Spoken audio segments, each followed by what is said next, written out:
অসুস্থতাটাও আমরা একটা অন্ধকার মনে করি, ঠিক না? না মনে করি না? কিন্তু আমরা তো দরুদ পড়ি না। আপনি যদি না পড়েন তাহলে হাদিসের আলোকে দেখাইতেছি, আপনাকে ভাবতে হবে আপনার নামটা কোথায় লেখা জানেন? রমজান মাসে ইমাম সাহেবরা আপনাদেরকে শোনায়, এছাড়া বাকি মাসে শোনানোর সুযোগ হয় না।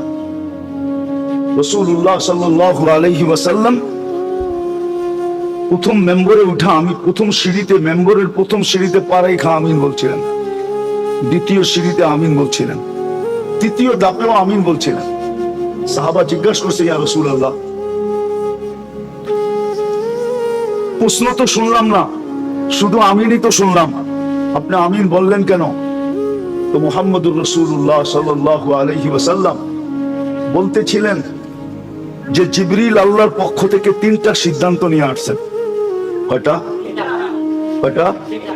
3টা সিদ্ধান্ত নিয়ে আসছেন। আমি একটা শোনাবো।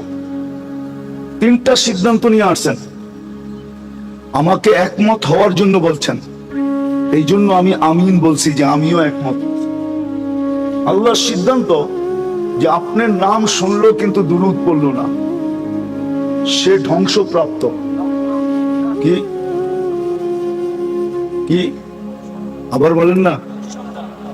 এখন আপনি যদি দুরূদ না পড়লেন, আপনি সিদ্ধান্ত করেন আপনার নামটা কোথায় লেখা। আমি যদি না পড়লাম তো আমার নামটা কোথায় লেখা? বুঝা গেল আমার নামটা ধ্বংসপ্রাপ্তের লিস্টিতে লেখা। 3 জনে মিলে যে সিদ্ধান্ত নিছেন, আল্লাহ, জিবরিল আলাইহিস সালাম এবং মুহাম্মদুর রাসূলুল্লাহ সাল্লাল্লাহু আলাইহি ওয়াসাল্লাম। এবার আপনি বলেন, আপনি বাঁচবেন তো বাঁচবেন কি দিয়া? দুনিয়ার পরিচয় দিয়া? যুবক যৌবনের বাহাদুরি দিয়া? রূপসী রূপের বাহাদুরি দিয়া? হ্যাঁ, না আপনারা বলবেন আমরা দাদার দেশের লোক। দাদা তো চিনেন, ঠিক না? না চিনেন না? আপনারা বলবেন আমরা দাদার দেশের লোক, ঠিক না? আমরা পীরজি হুজুরের শ্বশুরের দেশের লোক, ঠিক না? পীরজি হুজুর তো এখানেই বিয়ে করছে, ঠিক না? মুরাদনগর বিয়ে করছে না? চিনেন পীরজি হুজুরে? যুবকরা তো চিনেই না, হুজুররা চিনা না, এই জন্য চিনে না।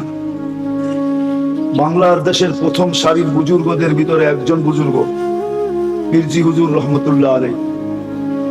প্রথম সারির যেই কজন বুজুর্গ বাংলাদেশে ছিল এই 100 বছরের ভিতরে, অতীত 100 বছরের ভিতরে, তার ভিতরে একজন হইলেন পীরজি হুজুর রহমতুল্লাহ আলাইহি।